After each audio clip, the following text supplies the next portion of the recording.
الله أكبر الله.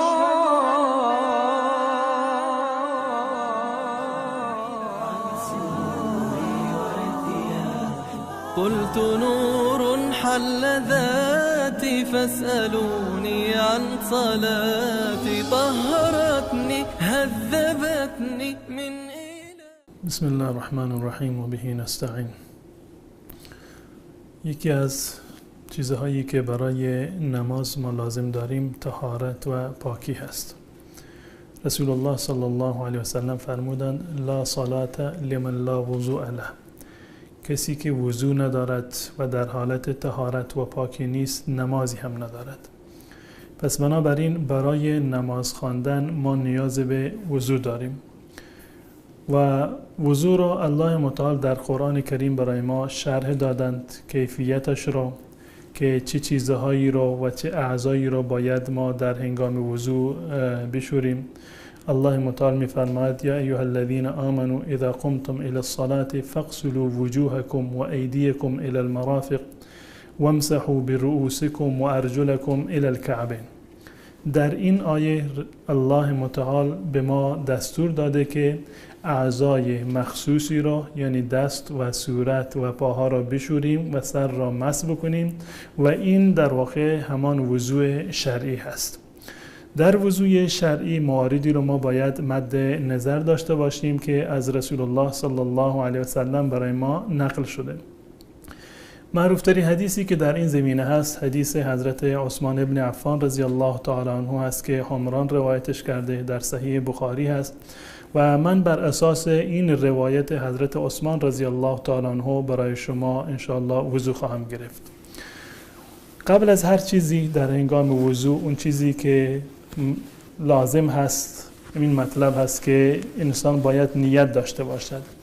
نیت یعنی همین که شما بلند شدید قبل از نماز میخواید وضو بگیرید، رفتید کنار شیر آبی یا سر نهری، این به معنی نیت شما هست. لازم نیست که چیزی رو بر زبان بیاورید. همان اراده قلبی و تصمیمی که شما رو بلند کرده آورده کنار شیر آب، این در واقع همان نیت شما هست. و قبل از وضو بسم الله الرحمن الرحیم گفتن هست که رسول الله صلی الله علیه وسلم فرمودند لا صلاة لمن لا وضوء له ولا وضوء لمن لم يذكر اسم الله تعالی علیه. کسی که وضو ندارد نماز ندارد و کسی که قبل از وضو بسم الله نگوید وضوی ندارد. یعنی این که انسان باید قبل از وضو باید بسم الله الرحمن الرحیم را بگوید. آغاز وضو اونگونه که در حدیث حضرت عثمان رضی الله تعالی عنه آمده شستن دستها هست که دستها را رسول الله صلی الله علیه وسلم ابتدا تا بند دست می شستند. در تمام اعضای وضو یک بار شستن اعضا فرض هست.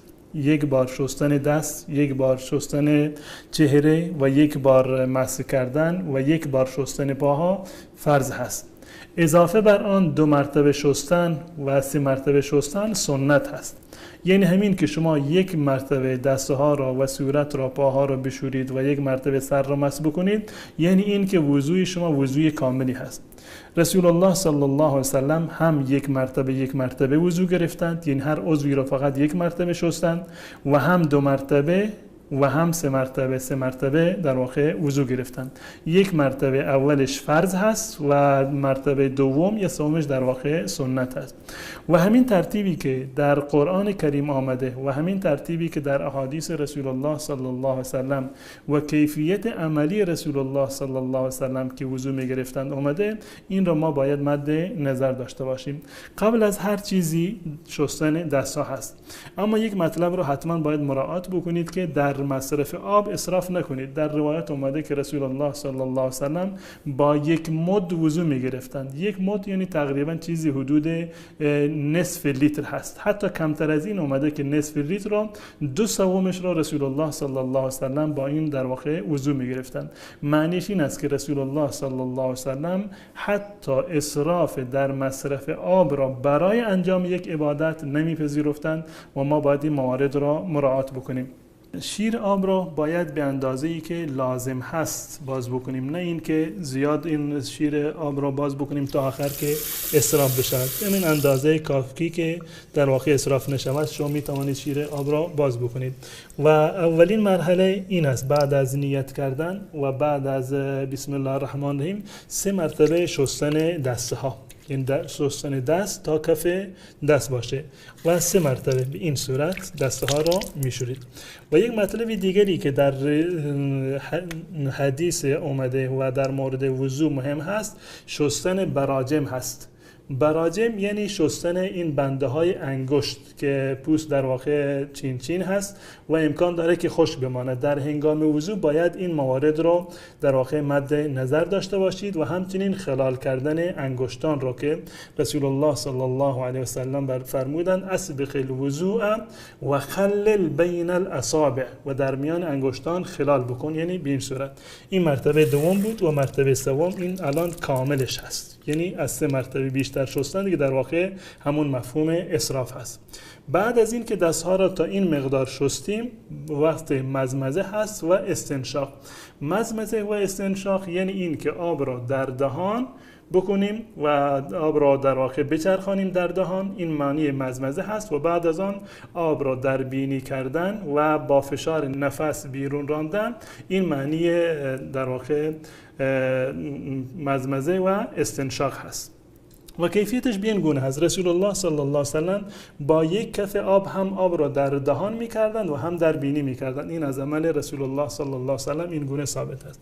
یعنی روشش به این گونه هست که ابتدا یک مقداری از این کف آب را در دهان و یک مقدار دیگرش را در بینی می‌کردند. این کیفیت مزمزه و استنشاق است، آب را در دهان کردن و چرخاندن آب و بیرون ریختن آن و همچنین آب را در بینی کردن. این یک کیفیتش است. یا به هر صورت شما 3 مرتبه آب را به این صورت در دهان بیندازید و دوباره بیرون بریزید و 3 مرتبه هم بینی.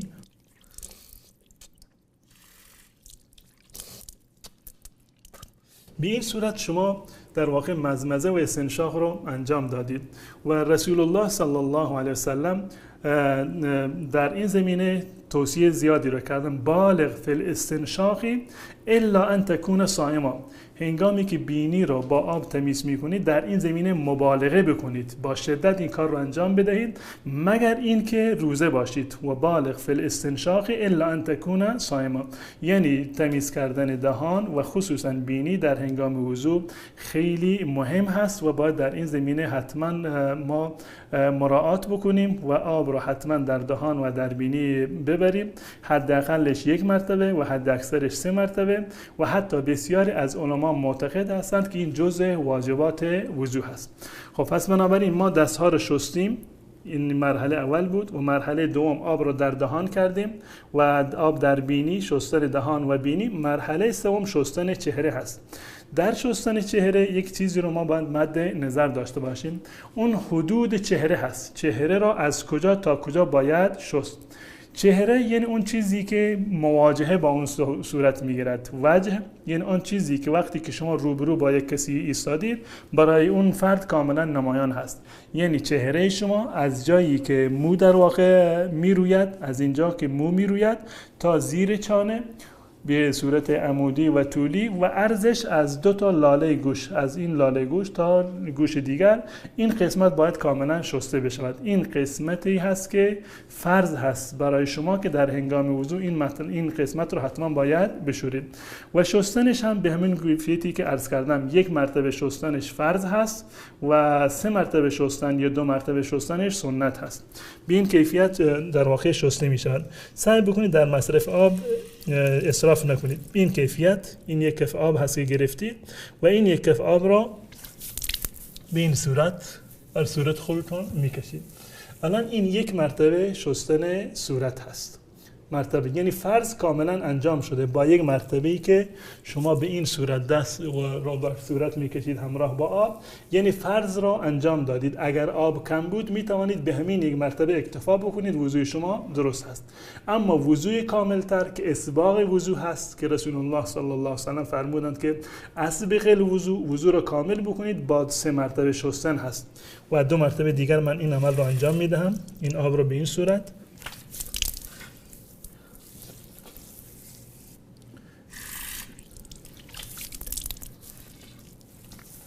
اینم 3 مرتبه. چهره کاملا شسته شده و هیچ جایی از چهره در واقع خشک نمانده. منتها در این زمینه برای کسانی که محاسنشون پرپشت هست، یک مقدار دیگر خلال محاسن و ریش هم از رسول الله صلی الله علیه و سلم ثابت شده. اگر محاسن خفیف باشه و کم باشه، به گونه‌ای که پوست بدن و پوست چهره نمایان هست، همین اندازه کفایت می‌کند. یعنی همین 3 مرتبه که شما چهره را شستید کفایت می‌کند. اگر ریش شما و محاسنتون پرپشت باشد، اضافه بر آن سنت هست که خلال بکنید ریش رو. و کیفیتش را رسول الله صلی الله علیه و سلم در روایت حضرت انس رضی الله تعالی عنه آمده برای ما مشخص کردن.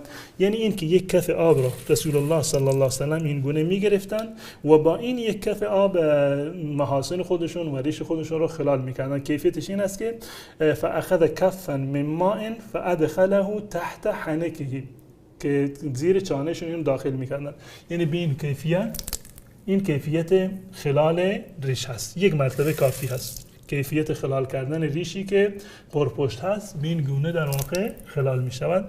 این وضوی شما در واقع چهره رو شما کاملا شستید و اولین رکن را و اولین فرض وضو رو شما انجام دادید. اولین فرض وضو شستن چهره هست که شما به این گونه اون انجام دادید. بعد از آن شستن دست‌ها هست. الله متعال می‌فرماید که فغسلوا وجوهکم، اول چهره های خودتان را بشورید و همین قسمتی که من عرض کردم از تا میان 2 تا گوش و از جای رویدن مو تا زیر چانه، این مرحله اول. فغسلوا وجوهکم و ایدیکم الی المرافق، و دست‌هایتان را تا مرفق‌ها، آرنج‌ها بشورید. آرنج این قسمت دست را میگویند، مرفق این قسمت دست هست. فغسلوا وجوهکم و ایدیکم الی المرافق یعنی این که دست‌هایتان را همراه با آرنج کاملا بشورید. یعنی این قسمت دست از اینجا که شروع می شود تا اینجا، این قسمتی هست که شستنش فرض هست. 1 مرتبه فرض و 2 مرتبه و 3 مرتبه شستنش سنت هست. و آب زیادی هم لازم نیست. 1 کف آب رو میگیرید به این کیفیت و کاملا دست کاملا شسته می شود. یعنی با 1 کف آب تمام این دست شسته می شود. و 2 مرتبه هم که این رو بشورید در واقع سنتی رو انجام دادید. وضوتون کاملتر هست، اسباغ وضو هست. ببینید کاملا به این صورت دست شسته شده. و دست دوم رو هم به همین صورت میشورید. دست اول 3 مرتبه و بعد از آن سمت دست چپ رو 3 مرتبه میشورید. یک مطلبی که در اینجا مهم هست، لازم نیست که حتما آب رو از این طرف سرازیر بکنید به این صورت و در این زمینه وسواسی را نداشته باشید. به هر گونه که راحت هستید. اگر این گونه راحت هستید که به این صورت دست را بشورید، هیچ اشکالی نداره و درسته کیفیت. و اگر برعکسش به این گونه مثلا دست را شستید، باز هم اشکالی وجود ندارد. مهم این است که دست شما تا بالای آرنج شسته بشود. این مرتبه اول هست و مرتبه دوم هم 2 مرتبه و مرتبه سوم، یعنی شستن دست چپ هم 3 مرتبه کاملا کامل شد. الان من 2 تا فرض از فرض‌های وضو رو انجام دادم، شستن چهره و شستن دسته ها. بعد از این زمان مسح سر هست.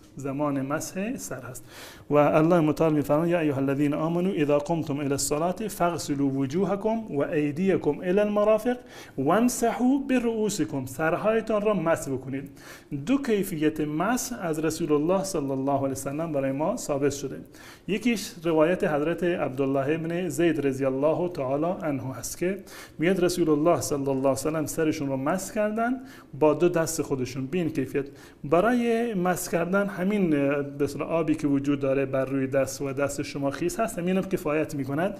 یا اینکه میتونید آب جدیدی رو هم بگیرید، هیچ گونه اشکالی ندارد. هر 2 صورتش جایز هست. و کیفیت مسح به این گونه هست که مسح میکنید در واقع، یعنی 2 دست را میگذارید بر روی پیشانی خودتان، قسمت جلوی سر به این گونه، و این را میبرید تا قسمت عقب و از عقب دوباره این رو برمیگردانید تا همون جایی که شروع کردید. این یک بار مس کردن سر هست و این همون گونه که عرض کردم در حدیث حضرت عبدالله ابن زید رضی الله تعالی عنه آمده. مسح سر فقط یک بار هست، فرض و سنتش همه یکی هست، یعنی لازم نیست که شما 3 مرتبه یا 2 مرتبه سر خودتان را مسح بکنید. این کیفیت اول مسح هست. کیفیت دیگری هم وجود دارد در این زمینه که در حدیث ربیعه بنت معوذ رضی الله تعالی عنها آمده که میگوید رسول الله صلی الله علیه و سلم در منزل من وضو گرفتند و این گونه بر سرشون مسح کردند. این کیفیت مسح برای جوانانی که موشون را شانه زدند و نمیخواند که شکل و فرم مویشون در واقع به هم بریزد مناسب تر است. یعنی این که رسول الله صلی الله علیه و سلم مو را به همین کیفیتی که هست، سر را به همین کیفیتی که مو به اصطلاح از وسط سر رویده و به قسمت اطراف سر هست به همین کیفیت هم مسح کردند. یعنی دست را گذاشتند روی وسط سر خودشون و کشیدند تا قسمت جلو و اینجا در بالای سر گذاشتند و کشیدند در قسمت عقب. به این صورت یا به این صورت مثلا مسح کردن، این هم جایز هست بنابر حدیث حضرت ربیعه بنت معوذ رضی الله تعالی عنها. این هر دو صورتش کاملا درسته، هیچ گونه اشکالی رو ندارن. این دو کیفیتی هست برای مسح سر که من خدمت شما عرض کردم. بعد از مسح سر مسح گوش ها هست. مسح گوشه ها که مسح گوش ها در واقع جزء سر هست که همراه با سر گوشه ها رو هم باید مسح بکنیم. برای مسح گوشه ها لازم نیست که شما آب تازه ای رو بگیرید. آب تازه برداشتن و دست رو دوباره خیس کردن لازم نیست. با همون آبی که سر رو مسح کردید، با همون خیسی و نمی دست خودتان می توانید گوشه ها رو در واقع مسح بکنید. اما دست من خشک شده، من آب جدید رو برمیدارم و این کیفیتش این است که در روایت اومده که رسول الله صلی الله علیه و سلم با 2 انگشت سباحه داخل گوش خودشان را مسح می‌کردند و با 2 انگشت ابهام پشت گوششان را، یعنی دقیقاً به این صورت این انگشت را در وسط گوش خودشون می‌کردند، داخل گوش را به این صورت مسح می‌کردند رسول الله صلی الله علیه و سلم. الان مسح داخل گوش تمام شده و مسح خارج گوش به این گونه هست، یعنی این انگشت ابهام را رسول الله صلی الله علیه و سلم پشت گوششان می‌کشیدند. مطلب دیگری که در این زمینه وجود دارد این است که شما می‌توانید که مسح سر را همراه با عمامه انجام بدید. همراه با عمامه یا همراه با کلاه یا حتی خانم‌ها همراه با چادر هم میتونن این کار رو انجام بدن. بدین معنی که مسح سر باید کامل باشه. به همین دو کیفیتی که من خدمت شما عرض کردم.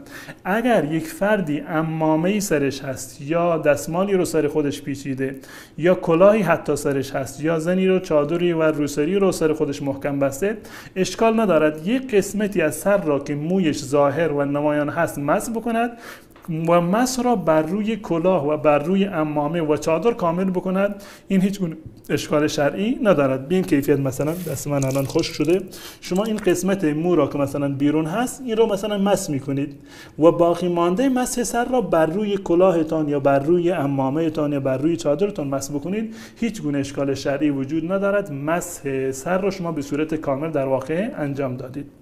تا الان من 3 رکن از ارکان وضو رو در واقع برای شما انجام دادم. اول شستن چهره و صورت، شستن دسته ها و مسح سر و کیفیتش همین بود که خدمت شما عرض کردم. فقط یکی از ارکان وضو در واقع هم باقی مانده که شستن پا هست و من پاهای خودم رو هم خدمت شما و در جلوی شما میشورم که کیفیت شستن پا رو هم خدمت شما بیان کرده باشم. کیفیتش رو همون گونه که قبلا عرض کردم، 1 مرتبه شستن پا فرض هست و 3 مرتبه شستنش در واقع همون سنت هست. یعنی 1 مرتبه که شما بشورید کفایت میکند، 2 مرتبه و 3 مرتبه که شستید وضویتون کاملتر هست. باز هم در مصرف آب نباید اسراف بکنید. آب را میگیرید یا به هر کیفیتی، من به خاطر این که 3 مرتبه رو من برای شما تطبیق بکنم که 3 مرتبه شستنش به چه کیفیت هست، من با کف خودم دست خودم آب میگیرم، وگرنه میتونید که پا رو 1 مرتبه زیر شیرم بگذارید. 3 مرتبه آب رو برمیدارید، بر روی پای راستتون اول میشورید. یعنی این عمل رو من به خاطر این انجام میدم که یعنی شما مطمئن باشید که برای وضو گرفتن آب زیادی شما لازم ندارید. الان پای من با همین 1 کف آب کاملا شسته شده. یا اگر 2 مرتبه که این رو انجام بدیم کاملتر می شود، مطمئنتر هستید. و 3 مرتبه که انجام بدی دیگه از این بیشتر اطمینانی وجود نداره. یعنی 100% الان پای من کاملا شسته شده.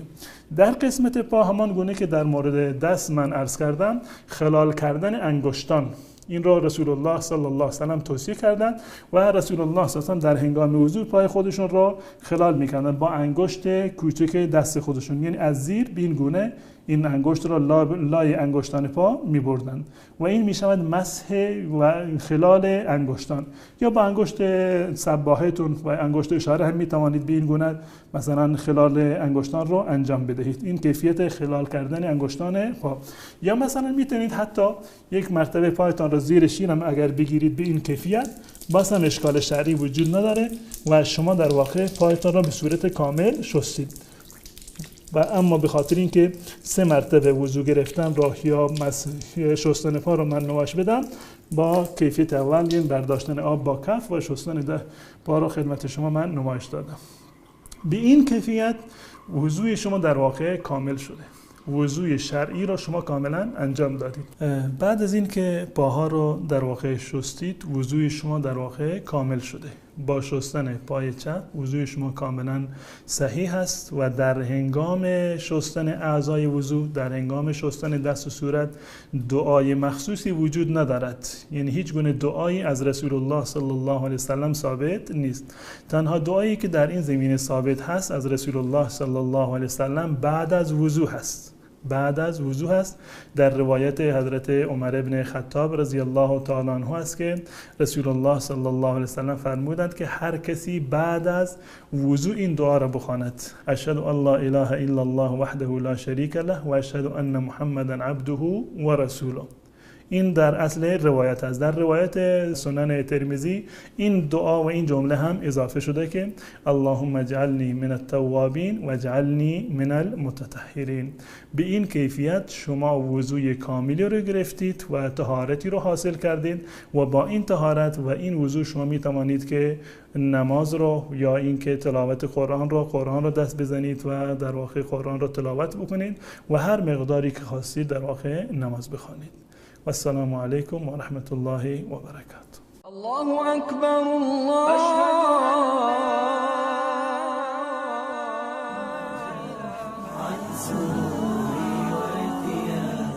قلت نور حل ذاتي فاسألوني عن صلاتي طهرتني هذبتني من